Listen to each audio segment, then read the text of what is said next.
One person is dead after a motorcycle hit a pickup truck in Fond du Lac County.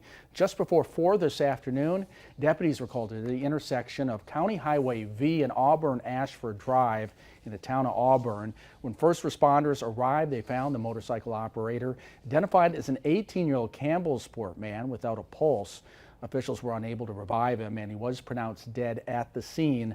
The driver of the pickup truck, a 32-year-old man, also from Campbellsport, was treated at the scene. Deputies say he is cooperating fully with the investigation and that speed does appear to be a factor in that crash.